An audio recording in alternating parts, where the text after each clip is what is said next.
पुस्तक है सफलता के 24 अध्याय बाई सोनू शर्मा। आज लेसन नंबर 10, आलस सफलता का शत्रु। आलस हमारे दिमाग का ब्लैक होल है, जहां हमारे सपने सुस्ताने लगते हैं, विचार अपनी प्रासंगिकता खो देते हैं और सभी योजनाएं ध्वस्त हो जाती हैं। कभी आपने सोचा है इंसान नंगा ही क्यों पैदा होता है? इस एक बात को गहराई से सोचना कि पैदा होते वक्त किसी भी इंसान के तन पर वस्त्र क्यों नहीं होते। प्रकृति उसे कुछ नहीं देती, खाली हाथ ही भेजती है। होना तो ऐसा चाहिए था कि इधर बच्चा पैदा हुआ, उधर कुदरत ने आसमान से उसकी ज़रूरत की सभी चीज़ें टपका दी कि ले खा पी और ऐश कर। लेकिन प्रकृति ऐसा नहीं करती। क्या प्रकृति के पास ये सब चीज़ें नहीं हैं? ज़रूरत होती है, ज़रूर होती हैं, पर प्रकृति कहती है कर्म कर और जो चाहता है मुझसे ले ले। तेरी ज़रूरत की हर चीज़ इस दुनिया में मौजूद है।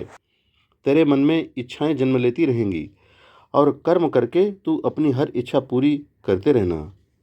मगर सावधान, अगर तूने कर्म नहीं किया तो तुझे कुछ हासिल नहीं होगा और फिर एक दिन मैं तुझे ऐसे ही वस्त्रहीन वापस बुला लूँगी। पृथ्वी का सारा वैभव तुझे पृथ्वी पर ही छोड़ना होगा।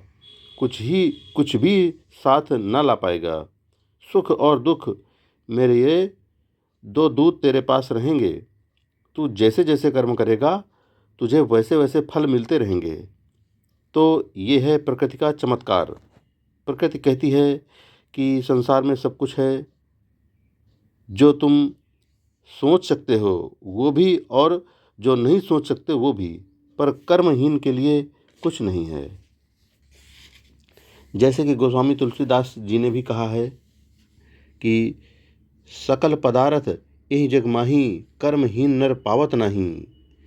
यानी इस संसार में सब कुछ है जो तुम्हें चाहिए, लेकिन जो कर्म ना करे उसके लिए कुछ भी नहीं है। गांधी जी भी कहते थे कि सबसे बढ़िया कमाई पसीने की कमाई है। उन्होंने कहा जो इंसान बिना मेहनत किए रोटी खाता है वो चोरी की रोटी खाता है। स्वाभिमानी इंसान कभी दूसरों की मेहरबानियों पर जिंदा नहीं रहना चाहता। इस अध्याय में मैं आपको बताऊंगा कि कोई भी काम छोटा नहीं होता। जो भी काम मिले उसे तुरंत करें, आलस न करें, समय को बर्बाद न करें। लोगों को दिक्कत क्या है आप जानते हैं? मैं बताता हूँ। बड़ा काम मिल नहीं रहा, छोटा काम आप करेंगे नहीं, तो फिर जिंदगी में क्या करेंगे? क्या यूं ही इस जीवन का बेड़ा गर्क हो जाने देंगे? आज जरूर कुछ लोगों के पास जिंदगी जीने के सहारे होंगे, लेकिन कल यदि वो सहारे नहीं रहे तो क्या करेंगे? इस बात को आज अच्छे से समझ लें कि जो समय आज आप खराब कर रहे हैं ना, कल वही समय आपको खून के आंसू रुलाएगा और यह दुनिया आपकी बर्बादी का तमाशा देखेगी। कामचोर और कर्महीन लोगों की यही गति होती है। आप नोट कर लो मेरी बात। इस दुनिया में समझदार लोग किसी काम को छोटा नहीं समझते। वो समझते हैं कि छोटे से ही बड़ा हुआ जाता है। इतिहास उठाकर देख लें, हमेशा हर चीज़ छोटे से ही बड़ी हुई है। आप ही बताओ, आप बड़े पैदा हुए थे या छोटे? सीधा 20 साल के तो पैदा नहीं हुए थे ना, धीरे धीरे ही बड़े हुए। एक छोटा सा बीज ही पेड़ बनता है। मकान ऊपर से नीचे की ओर नहीं बनता, बल्कि नीचे से ऊपर की ओर बनता है। ईश्वर सर्वशक्तिमान है, सारा ब्रह्मांड उनके ही हाथ में है। मगर वो भी जब इस धरा पर आए तो बाल रूप में ही आए। फिर चाहे श्री राम हो, श्री कृष्ण हो, नानक हो या कोई पीर पैगंबर, प्रकृति हमेशा छोटे से बड़े होने को समर्थन करती है। इसलिए किसी भी काम को कभी छोटा न समझो। कोई भी काम हाथ में लेकर मेहनत और लगन से उसे बड़ा बना दो। उठो और कमर कस लो। कसम खा लो कि इस दुनिया को कुछ करके दिखाना है, कुछ बनना है। गुमनामी की मौत नहीं मरना। पूरी दुनिया के लिए नहीं तो कम से कम अपने देश के लिए उठो। देश के लिए ना सही तो अपने राज्य के लिए, राज्य के लिए ना सही तो अपनी सोसाइटी के लिए ही सही, सोसाइटी के लिए ना सही अपने ही घर के लिए उठो। घर के लिए ना सही तो खुद के लिए ही उठो। कुछ तो ऐसी मिसाल कायम करो कि लोग आपको और आपकी मेहनत को कालांतर तक याद रखें कि कोई इस धरा पर आया था और अपने पैरों के निशान छोड़ गया। ये दुनिया आपको एक कर्मवीर की तरह याद करे, न कि एक कामचोर और निकम्मे इंसान के तौर पर। हेडिंग: गुरु अर्जुन देव की सीख। आप जहाँ हो वहीं से शुरू करो। जैसे हो वहीं से शुरू करो। बस शुरू करो। बड़े से नहीं, छोटे से शुरू करो। यहाँ सिखों के 5वें गुरु श्री अर्जुन देव को याद करना जरूरी है। 5वें गुरु श्री अर्जुन देव जी जब चौथे गुरु के अखाड़े में शामिल हुए तो रिवाजों के अनुसार उन्हें छोटे छोटे काम करने को दिए गए। उन कामों में जूठे बर्तन साफ करना शामिल था।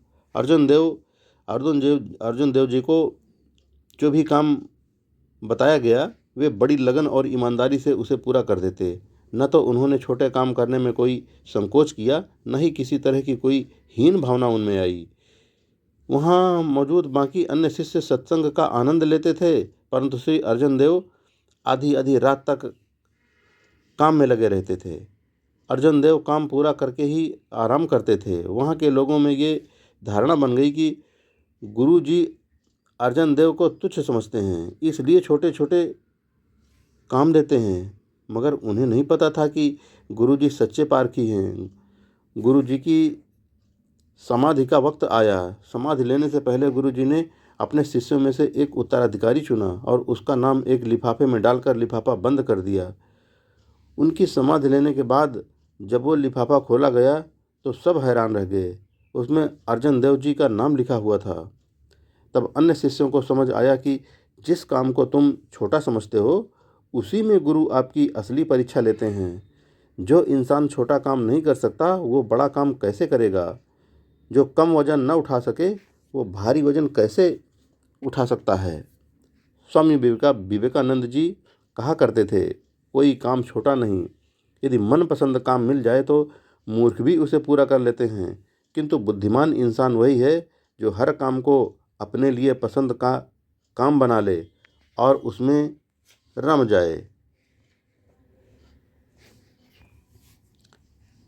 आपको जानकर बड़ी हैरानी होगी कि कभी ब्रिटेन में बेकारी का दंड दिया जाता था, यानी जो इंसान बेकार बैठा है उसे दंडित होना पड़ता था।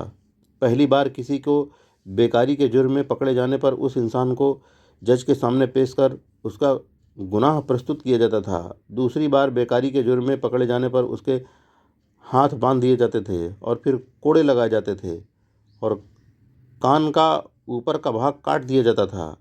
तीसरी बार उसे कैद की सज़ा सुनाई जाती थी और चौथी बार उसे मृत्युदंड ही दे दिया जाता था। ये कानून सिर्फ ब्रिटेन में ही नहीं था, पूरे यूनान में भी बेकारी के अपराध में दंड भोगना पड़ता था। आप सोच के देखो, अगर पूरी दुनिया में जो खाली और बेकार बैठे हैं, निकम्मे और आलसी हैं, अगर उनको ऐसी ही सज़ा मिलने लगे तो क्या होगा? ये दुनिया कहाँ से कहाँ पहुँच जाएगी। याद रखना, सभी बड़े सपनों का कत्ल करने वाली जो चीज़ है वो है आलस। आलस एक बहुत ही मीठा दुश्मन है। ये बड़े धीरे से बोलेगा, अरे भाई, अगर थक गए हो तो थोड़ा आराम कर लो। क्यों शरीर खराब कर रहे हो? कोल्हू के बैल की तरह लगे हुए हो, थोड़ा आराम करो।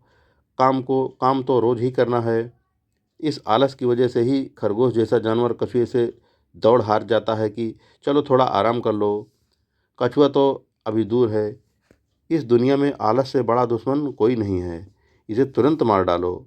दुनिया के एक बड़े लेखक हुए खलील जिब्रान जो कहते थे, तुम बहुत भले हो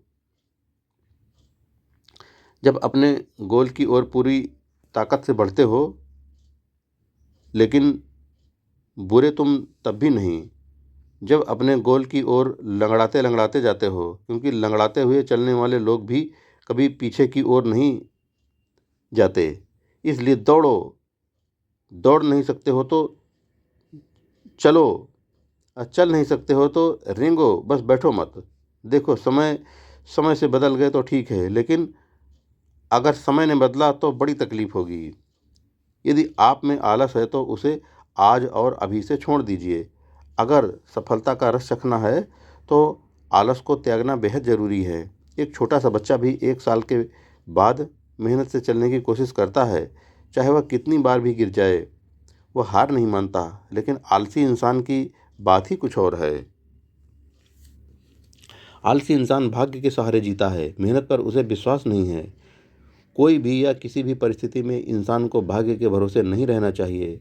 भगवान ने हमें 2 हाथ दिए हैं, 2 पैर दिए हैं और सोचने समझने के लिए दिमाग दिया है, तो क्यों नहीं इनका इस्तेमाल किया जाए।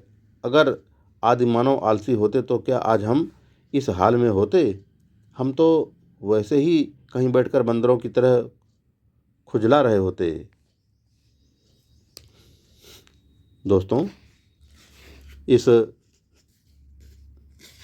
10वें लेसन आलस सफलता का शत्रु, इस लेसन का पहला भाग यहीं पर पूरा होता है। दूसरे भाग में यह लेसन पूरा हो जाएगा। दोस्तों, तब तक के लिए जय हिंद।